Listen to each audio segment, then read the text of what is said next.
அன்பு நேயர்களே வணக்கம். நம்ம ரொம்ப ஆவலோடு எதிர்பார்த்த வரலட்சுமி விரதம். இந்த வரலட்சுமி விரதத்தினுடைய தன்மை, பலன்கள் இவைகளை பற்றி நம்ம கேட்டாலே போதும். சமீபத்திலே சேலத்திலே நான் சென்றிருந்த போது ரொம்ப ரொம்ப பெரிய பணக்காரர். அவர் ஒரு விஷயத்தை சொன்னார். அதாவது நாங்கள் 40-45 வருடங்களாக யாரோ ஒருத்தவங்க சொல்லிட்டு போயிருக்கிறாங்க, இதை பாருங்க நான் ரொம்ப வறுமையில் இருந்து பெரிய அளவில் முன்னேறிய கொடுப்போம். அவர் சொல்லியிருக்கிறாரு, நீங்கள் எது செஞ்சாலும் செய்யாட்டியும் வருஷத்துக்கு ஒரு தரம் வரலட்சுமி நோன்பு இருங்க. சுமங்கலிகளுக்கு நீங்கள் அவங்கள வீட்டுக்கு வரவழைச்சி அவங்களுக்கு மங்கள பொருள்களை எல்லாம் தந்து அவர்களுடைய ஆசீர்வாதத்தை பெறுங்கள். உங்களுக்கு படிப்படியான வளர்ச்சி கிடைக்கும். நம்பினார். இன்னைக்கு தேதி வரைக்கும் மற்ற விரதங்களெல்லாம் முன்ன பின்ன இருந்தாலும் இந்த வரலட்சுமி விரதத்தை மட்டும் அவர் விடுறதே கிடையாது. இந்த வரலட்சுமிங்கிற விரதத்துக்கு அர்த்தம் என்ன அப்படின்னு பார்த்தா ரொம்ப ஆச்சரியமா இருக்கும். வரலட்சுமி, வர என்பதற்கு வரம் என்னட்டு ஒரு பொருள் இருக்கு. நம்ம கேட்கறதெல்லாம் தரக்கூடியவ. அப்போ வரம் என்பதற்கு அருள், வரம் என்பதற்கு பேரு, வரம் என்பதற்கு செல்வம், வரம் என்பதற்கு நம்ம என்ன கேட்குறோமோ அது, இதெல்லாம் தரக்கூடிய லட்சுமி. வர என்பதற்கு வருகை என்னட்டு ஒரு அர்த்தம் இருக்கு. அவங்க நீங்க வரணும் அப்படின்னு சொன்னா என்ன அர்த்தம்? அப்ப நம்ம வீட்டுக்கு வரணும்னுட்டு கூப்பிடுறோம் இல்லையா? யாரை கூப்பிடுறோம்? மகாலட்சுமியை கூப்பிடுறோம். மகாலட்சுமியை வரணும்னு கூப்பிடுறதாலேயே இந்த விரதத்துக்கு வரலட்சுமி விரதம் அப்படின்ட்டு பேரு அப்படின்ட்டு நம்ம சொல்லலாம். இந்த மகாலட்சுமியை வரவழைக்கக்கூடிய, அப்போ என்ன பண்ணணும்? எங்கே இருந்த மகாலட்சுமி வருவா? வீடு தூய்மையாக இருந்தால் வருவா. இது 3 நாள் விரதமாக இருப்பாங்க. இப்போ வெள்ளிக்கிழமைன்னா வியாழக்கிழமை சாயங்காலத்தில் மகாலட்சுமியை வீட்டுக்கு அழைச்சிட்டு வெள்ளிக்கிழமை பூஜை பண்ணி சனிக்கிழமை புனர் பூஜை பண்ணுறது ஒரு வழக்கம். புனர் பூஜைன்னா திரும்ப யதாஸ்தானத்துக்கு அனுப்புறதுன்னு சொல்கிறது. இதை செய்யணும். இதையெல்லாம் ஒரே நாளில் செய்கிறவங்க இருக்கிறாங்க. வெள்ளிக்கிழமை காலையில் மகாலட்சுமியை வீட்டுக்கு அழைச்சிட்டு அப்புறம் மகாலட்சுமிக்கு பூஜை பண்ணி அன்னைக்கு சாயங்காலம் எல்லாம் முடிஞ்ச உடனே புனர் பூஜை பண்ணுறது இருக்குது. அடுத்த நாள் காலையில் புனர் பூஜை பண்ணுறதே இருக்குது. இப்போ 2 விதமாக இந்த பூஜையை பண்ணலாம். ஒன்று படம் நல்லா இருந்தால் படத்தை வைக்கலாம். அப்புறம் யாரெல்லாம் செய்கிறது? ஐயோ எங்கள் வீட்டில் இது வரைக்கும் செஞ்சே பழக்கப்படுத்திக்கிங்க. நல்லது செய்கிறதுக்கு என்ன பழக்கமாக வேண்டும்? நான் ஒரு வரலட்சுமி நோன்பு வந்தால் என்ன கட்டணமாக இடிஞ்சு விழுந்துடும். என்ன சில பேர் சொல்லுவாங்க, எங்கள் வீட்டில் பழக்கமே கிடையாது. நல்ல விஷயத்தை பழக்கப்படுத்திக்கிங்க. யாரோ ஒருத்தவங்க பழக்கப்படுத்தி தானே இந்த பூஜையை பண்ணியிருக்கிறாங்க. தப்பு கிடையாது. இதெல்லாம் சங்கடமா? ஒன்றும் கிடையாது. அதனால் இப்போ புதுசாக போய் எங்கள் பிறந்த வீட்டில் பழக்கம் இருக்குது, புகுந்த வீட்டில் செய்ய விட மாட்டேங்கிறாங்க. இப்படியெல்லாம் நிறையா இருக்குது. செய்யணுங்கிற மனசு தான் முக்கியம். நீங்கள் கன்வின்ஸ் பண்ணி செஞ்சால் நல்லதுங்க அப்படின்னு சொன்னால் செய்யுங்க. இல்லாட்டி செய்கிறவங்க கிட்ட போய் கலந்துக்கிட்டு நீங்கள் இருங்க. இன்றைக்கி மகாலட்சுமியை நினச்சா கூட போகிறோம்.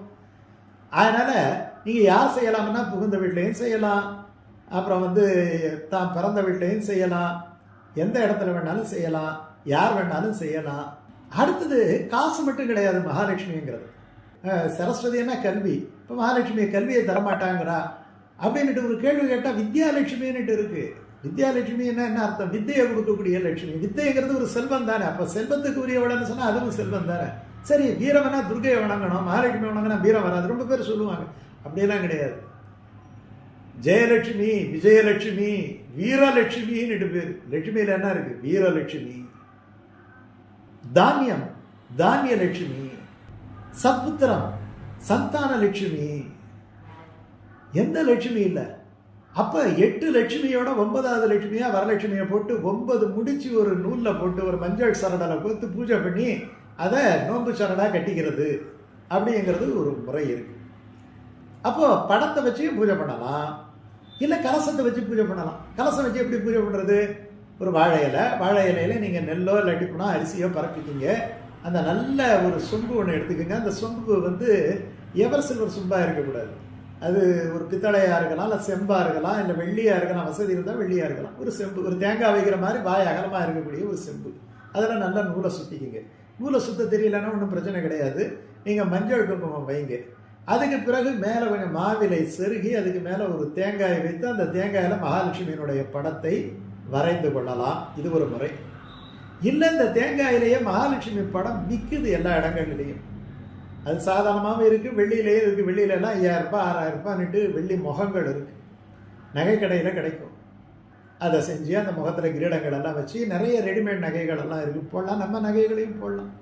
மகாலட்சுமி கொடுத்த நகை தானே நம்ம மாட்டிகிட்டு இருக்கிறோம். எல்லாத்தையும் போட்டு பட்டு புடவையெல்லாம் வச்சு இல்லை பட்டு பாவாடை வச்சு அழகாக கட்டி இது இப்போ உங்கள் கலை நயம் இதில் அதிகரிக்கும் பண்ணி அதில் நீங்கள் திலகமெல்லாம் இட்டு பூக்களை சூட்டி தாமரை மலர் இருந்தால் ரொம்ப விசேஷம், அதை வாங்கி வைக்கலாம். அப்படி இல்லாட்டி மல்லிகை, வெண்மையாக இருக்கக்கூடிய மலர்கள், சுக்கிரனுக்குரியவர்கள் இல்லையா, வெள்ளையாக இருக்கக்கூடியது எல்லாம் மகாலட்சுமி பிடிக்கும்.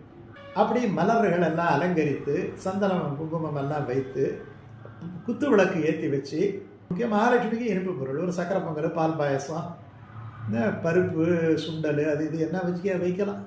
இதெல்லாம் லிஸ்ட்டு போட்டு நம்ம சொல்லணுன்ற அவசியம் கிடையாது, எல்லாத்தையும் நீங்கள் செய்யலாம். எது உங்களுக்கு சாப்பிடணும்னு தோணுதோ, இதெல்லாம் மகாலட்சுமி கொடுத்தா நல்லா இருக்குன்னு தோணுதோ அதெல்லாம் செஞ்சு வச்சு படைச்சி தூப தீபங்களெல்லாம் காண்பித்து இந்த பூஜையை செய்யலாம்.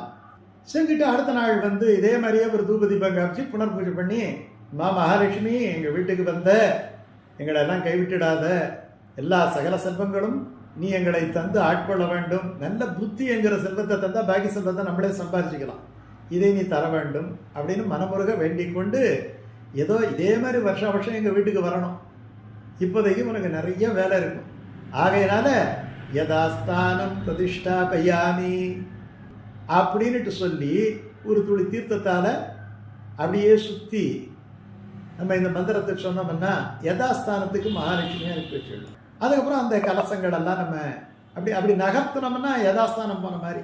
அப்புறம் அந்த மாவிலெல்லாம் எடுத்துக்கிட்டு அந்த தீர்த்தத்தெல்லாம் புரோட்சணம் பண்ணி அதை எடுத்து மறுநாள் நம்ம குளியலில் சேர்த்துக்கலாம். அந்த மஞ்சளெல்லாம் பிடிச்சி வச்சுருப்பாங்க, அதிலேயே பிள்ளையார் பூஜை, விக்வேஷன பூஜை, அது அவங்க சம்பிரதாயம் பிரகாரம் எல்லாம் பண்ணிக்கின்னு அந்த மஞ்சளெல்லாம் உபயோகப்படுத்தலாம். எல்லா சாமானும் வீணாக்கக்கூடாது, எந்த சாமானையும் வீணாக்கக்கூடாது. இதெல்லாம் செஞ்சோம்னா மகாலட்சுமியினுடைய பூர்ணமான அனுகிரகத்தை சொல்லலாம். இப்போ அந்த டைமிங் மட்டும் கொடுத்துட்றேன். இப்போது நீங்கள் வியாழக்கிழமை சாயங்காலம் 3 நாள் பூஜையாக இருக்குது. வியாழக்கிழமை மகாலட்சுமியை வீட்டுக்கு வெளியில் வச்சு ஒரு 3 சுமங்கலிகள் ஆரத்தி எடுத்து, அம்மா மகாலட்சுமியை எங்கள் வீட்டுக்கு வாமான்னு பூஜை அறையில் வைக்கிறது. அப்படி வரவழைக்கக்கூடிய நேரமாக இருந்தால் மாலை 4:40, வியாழக்கிழமை மாலை 4:40 7:10 வரைக்கும் வைக்கலாம். வெள்ளிக்கிழமை பூஜை பண்ணுறதா இருந்தால் காலை 6:10 9:10. ஹோரை நல்லா இருக்குது, பல இடங்களில் தவறான நேரங்களை கொடுத்துருக்கிறார்கள். 6:10 9:10. சரி, காலையில் முடியல, சாயங்காலம் பண்ணுங்க, 5:10 6:10 வரைக்கும். அந்த நேரம் ரொம்ப அற்புதமான நேரம், அந்த நேரத்தில் பண்ணுங்க. புனர் பூஜை ஆவணி மாதம் முதல் நாள் சனிக்கிழமை 7:10 7:40 வரைக்கும் செய்யுங்க. இல்லை முடியல, வேலை ஜாஸ்தியாக இருக்குது, அப்போ என்ன பண்ணலாம், 10:45 1:15 மணி வரைக்கும் செய்யலாம். இப்படி நீங்கள் அந்த செய்யலாம். வெள்ளிக்கிழமை மட்டும்தான் செய்யணும்னாட்டா காலையில் ஒரு 6 மணிக்கு நீங்கள் 6:10 மகாலட்சுமியை வரவழைச்சிடுங்க. சாயங்காலத்தில் விரதம் இருந்து பூஜை பண்ணுங்கள். அன்றைக்கி முழுக்க விரதம் இருக்கணும். ஏகாதசி விரதம் இருக்கிறவங்க மகாலட்சுமியை வரவழைச்சி வச்சுட்டு கொஞ்சம் பால் நிவேதனம் பண்ணிவிட்டு அன்றைக்கி வழக்கம் போல் நீங்கள் விரதம் இருங்க, எதையும் சாப்பிடாதீங்க. ஏன்னா வரலட்சுமி விரதம் இருக்கணும். சாயங்காலம் படைச்சிட்டு சாப்பிடுவோம் இல்லையா, இது கொஞ்ச நேரம் ஒத்தி வைங்க. சாயங்காலம் பால் நிவேதனம் பண்ணி சாப்பிட்டுட்டு இல்லை பாயசம் ஏதாவது வச்சு நிவேதனம் பண்ணி சாப்பிட்டுட்டு அடுத்த நாள் காலையில் துவாதசி பாரணை பண்ணும்போது துவாதசி பாரணைக்காக எல்லா காய்கறிகளும் வச்சு சமைப்பீங்க இல்லையா, அதே மகாலட்சுமி பூஜையிலேயே இணைச்சி துவாதசி பாரணை ப்ளஸ் வரதட்சுமி விரதம் எல்லாம் இருந்துட்டு அப்புறம் கொஞ்சம் நேரம் கழித்து நீங்கள் புனர் பூஜை பண்ணிடலாம். இப்படி செய்வதும் சால சிறந்தது தான். உங்களுக்கு எது தோணுதோ, எது உங்களுக்கு நல்லா இருக்கும். திருப்பி திருப்பி சொல்கிறேன், ஒரு விஷயத்தை லைட்டாக மாற்றி பண்ணுறதால ஐயோ நான் இப்படி பண்ணலாமா அப்படி அதனால எல்லாம் ஒன்றும் குடிப்பிடிக்க விடாது. பகவான் எல்லாத்தையும் பொறுத்துக்கிடணும். தாய் ஒரு குழந்தை லைட்டாக மாரில் எட்டி உதச்சா கூட ஐயோ கண்ணு அப்படின்னு தூக்கி வச்சு கொஞ்சரா இல்லையா, அந்த மாதிரி தான். தெரிஞ்சு செய்யக்கூடாது, தெரியாமல் செஞ்சுட்டா அதை கரெக்ட் பண்ணிக்கலாம் இல்லையா. அப்படி ஏதாவது சந்தேகங்கள் இருந்தால் உங்கள் குடும்பத்தில் இருக்கிற முன்னோர்களிடம் கேட்டுக்கலாம். கொஞ்சம் கொஞ்சம் சிலதெல்லாம் மாறும். இதையெல்லாம் மனதில் வைத்துக் கொள்ளுங்கள். இந்த மாதிரி சில நுட்பமான அதாவது தத்துவத்தை புரிந்து கொண்டால் பூஜை செய்வதிலே சிரமம் இருக்காது. நீங்கள் வெறும் விதிகளை மட்டுமே கடைபிடிப்பதிலே ஆர்வம் காட்டினால் தத்துவம் புரியாது. தத்துவம் தான் மனதை பலப்படுத்தும். அதை தெரிந்து கொண்டு இந்த மகாலட்சுமி விரதத்தை நல்ல முறையிலே இருந்து மகாலட்சுமியினுடைய அருளை பூரணமாக பெறுங்கள். இன்னும் சில பதிவுகளிலே சில மந்திரங்களை குறித்தெல்லாம் நாம் போடலாம் என்று இருக்கிறோம். வாய்ப்பு இருந்தால் அதையும் போடுவோம்.